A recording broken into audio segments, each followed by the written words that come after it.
mapan, bukan drakor. Drama Desa Bangun Mapan. Akan bersama-sama merayakan Kemenangan Bapak Janji Upaya sebagai Kepala Desa Bangun Mapan periode 2. Saya Janji Upaya akan berjanji menjalankan janji-janji saya.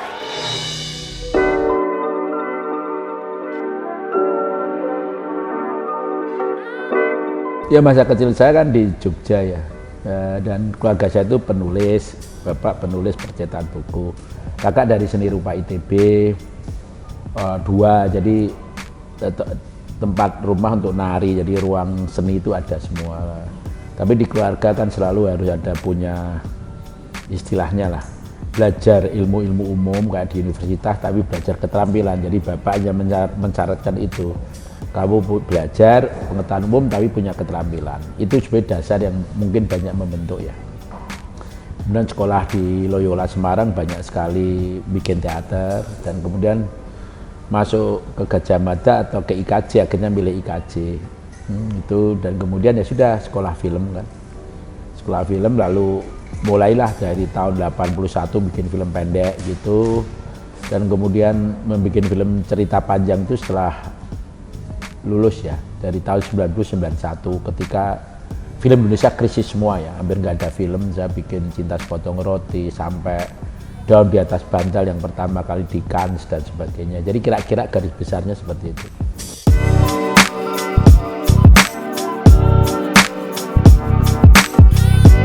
Ya waktu kecil kan kamu harus berpengetahuan, kamu harus terampil. Terampil kan dicari. Keluarga saya pintar nulis. Males nulis itu, saya waktu kecil udah nulis di majalah-majalah anak-anak ya. Itu aja dikritik.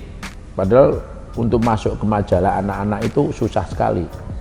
Gambar, istilahnya gambar kartun untuk majalah waktu Astaga itu majalah nomor 1 loh. Untuk anak yang masih SMP itu kan prestasi, tetap dikritik karena kakaknya seni rupa. Lalu mencari jalan suatu medium ekspresi yang kira-kira ya keluarga itu tidak punya. Lalu lahirlah film. Cuma sekarang enaknya anak saya lebih bagus lagi kan, Kamila lewat Nana dan sebagainya. Jadi kemudian lahirlah menjadi semacam keluarga beragam seni dan pengetahuan gitu.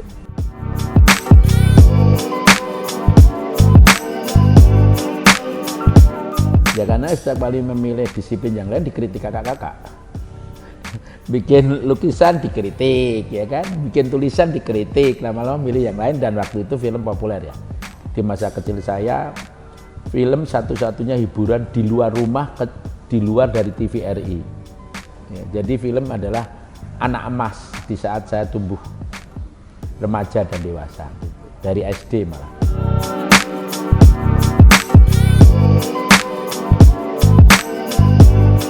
Ya pasti, kalau kemudian kan dalam karier saya semua muncul semua kan, menulis untuk ya tiap minggu menulis 2 minggu sekali untuk Kompas, untuk Tempo, untuk budaya dan film, lalu mempublish buku dan sebagainya. Kemudian pameran seni rupa, saya salah satu patung saya untuk Louis Vuitton di Paris, pameran dan sebagainya. Seluruh jejak masa kecil ya kemudian tumbuh satu persatu, tapi itu kan harus dirawat, dikembangkan dengan pengetahuan dan perspektif yang hidup sekarang gitu.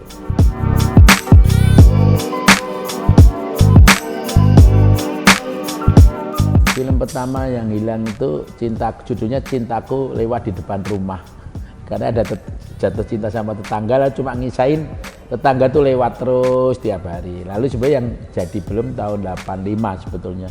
Itu bikin film tentang gerbong, masih ada sekarang filmnya, Gerbong 1, 2, 3. Itu semacam esai tentang pertemuan laki-laki dan perempuan di stasiun kereta, kira-kira gitu. Lalu kemudian bikin film tadi pendidikan, lalu film-film dokumenter, lalu bikin film beragam, seluruh peta industri audiovisual biasanya saya coba. Kayak tahun 95 itu ya membuat dokumenter Anak Seribu Pulau di TV, bikin iklan-iklan kayak Gudang Garam, lalu bikin video musik kayak Negeri di Awan Katon, Krise dan sebagainya, lalu bikin film. Jadi seluruh peta di tahun-tahun puncak periode ya, kayak tahun 95 saya coba, lalu tahun sekarang kan puncak juga media baru, maka saya coba juga bikin siklus yang pakai kamera handphone, ya kan vertical cinema, lalu supervisi untuk YouTube kayak Payung Fantasi, lalu membantu untuk bikin karya untuk Netflix itu Perfect Fit dari sutradara Hadra,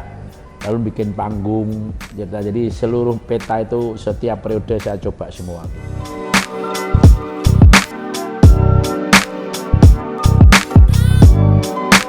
Ya dibikin simpel aja, teknologi itu pasti berubah, nggak usah sombong-sombong amat. Kalau misalnya saya di generasi TV lalu saya ngomong, kalau kamu nggak masuk TV kamu nggak bisa hidup, kan selalu gitu. Di generasi transistor, kalau kamu nggak bisa, lalu di generasi media baru, kalau kamu ya enggak, itu biasa aja. Penemuan teknologi untuk melayani manusia itu hal yang nggak ada yang luar biasa. Yang luar biasa harusnya bagaimana memanfaatkan untuk manusia, kreativitas gitu. Tapi kalau perubahan itu, ya saya mengalami dari mulai radio gede ke radio kecil, transistor ke TV, TV analog, TV digital, kamera dari 8 mm loh sampai 35 mm saya ngalur. Lalu apa ada yang lebih penting dari semua? Ya nggak ada. Setiap periode penemuan teknologi membawa perubahan dan bagaimana kita memberi konten kemanusiaannya. Nggak ada cara lain, tapi tidak mungkin dan sudah bosen. Pada waktu kamera misalkan nih, video, tanpa video kamu nggak bisa hidup, kamu nggak ngerti generasi sekarang. Nanti kalau di media baru sekarang tidak mengerti generasi ini dengan saya cuma gitu aja, karena itu kalau Anda jadi mengerti kehidupan, perubahan itu biasa aja. Yang luar biasa pemanfaatannya bagi kemanusiaan, itu aja, bagi kreasi, bagi produktivitas, bagi sifat kritis gitu aja.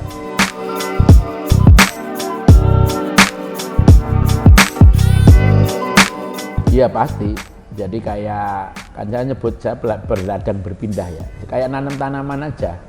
Di setiap tempat tanahnya beda, ekosistemnya beda, ya harus belajar. Kayak sekarang ya, saya aja nggak pernah pakai handphone untuk membeli sesuatu karena belum memutuskan mau, karena nanti akan tergoda beli macam-macam. Jadi saya tahu betul kalau saya harus memakai smartphone saya untuk membeli sesuatu. Saya tahu saya orang yang kalau malam tidak bisa tidur nanti beli macam-macam, kan tinggal kegunaannya saja. Ya enggak, ya udah enggak apa-apa. Maksudnya pasti ada penyesuaian. Setiap orang dilatih untuk adaptasi, seperti perjalanan manusia. Dari kecil jalan, jatuh bangun, nanti usia segini adaptasi lagi.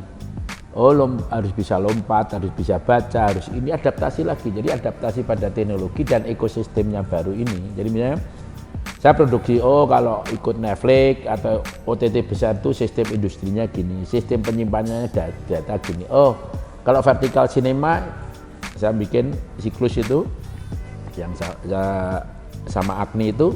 Oh, vertical cinema berarti kalau apa yang buat frame dan estetik komposisi itu tidak lagi kanan kiri tapi atas bawah. Lalu editingnya ada lompatan pada bentuk vertikal, berarti ada cara-cara sendiri kan. Semua belajar kembali, maka seorang pembikin film harus belajar kembali di tiap periode dari nol. Dan itu harus jadi keindahan yang wajar-wajar aja. Tidak ada sesuatu yang lalu, wah generasi ini lebih bagus, tidak ada. Setiap generasi membangun dirinya dan juga gagap pada dirinya.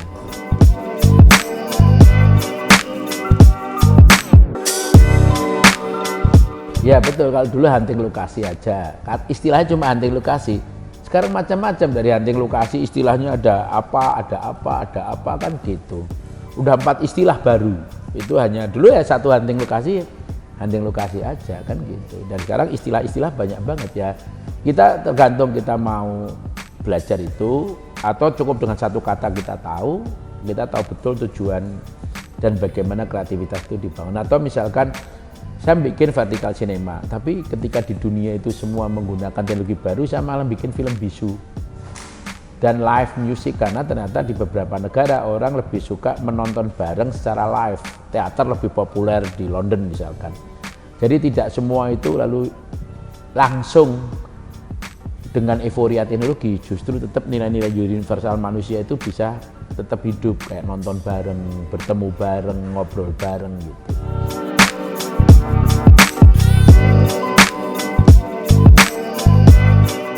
Sebenarnya ada, karena saya juga di double degree kan, juga di Fakultas Hukum dan di IKJ.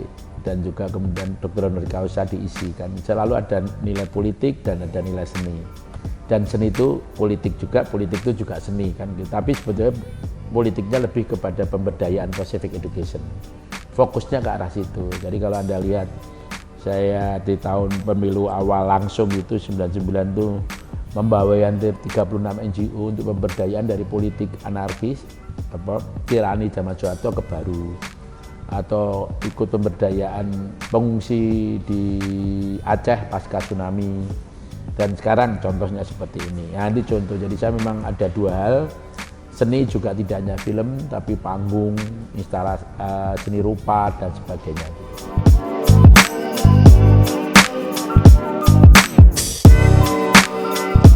Kalau bosen itu lebih pada aspeknya lihat banyak alat ya, banyak orang itu kadang-kadang membosankan, kesel.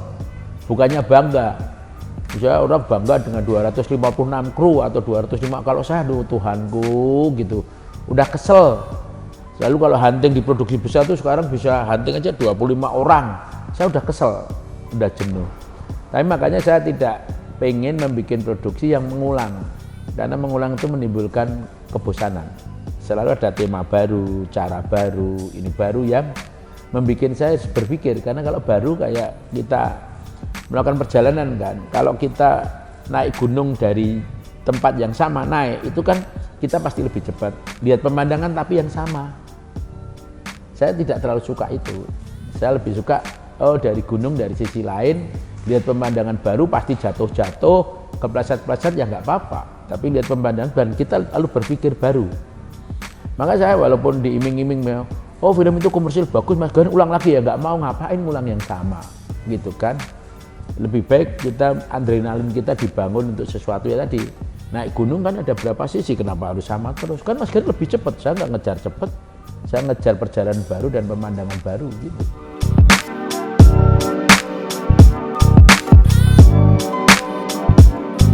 Iya, kalau nggak saya tidur, berapa kali saya udah tidur adegan, karena kan kita udah tahu adegannya akan jadi bagus, penonton suka, kita ulang-ulang kan kita udah tahu.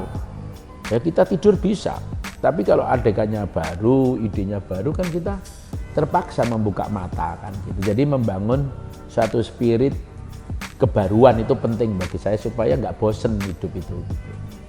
Meskipun kemudian jadi susah ya cari sponsor, cari ini. Jadi misalnya bikin apa yang disebut horor kalau tradisi horor tradisional itu mesti laku, udah tahulah kita semua kan gitu. Tapi kalau horor itu pemainnya, horornya itu horor cantik, suspense, lalu sukanya puisi, sukanya musik metal, lalu strukturnya itu beda dengan yang lain, pasti kurang laku.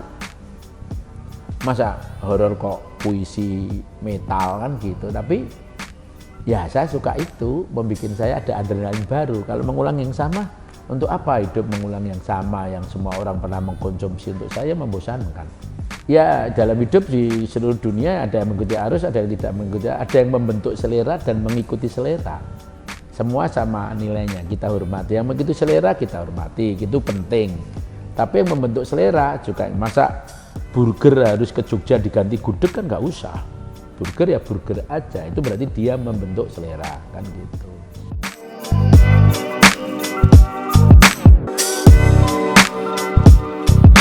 Ya sebetulnya yang saya harapkan adalah keberagaman, kebaruan, dan membangun pasar yang juga sangat beragam.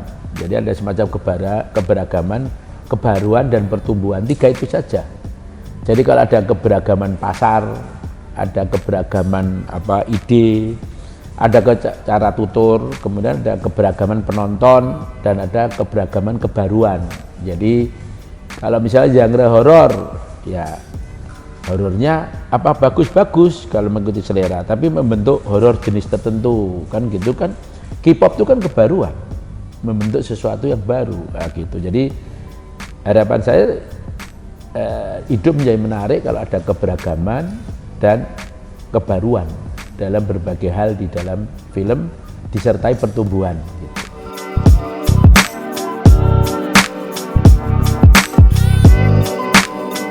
Jadi pendidik, menurut saya Saya sekarang sering disebut guru keliling kan, karena mentoring di berbagai daerah di Papua.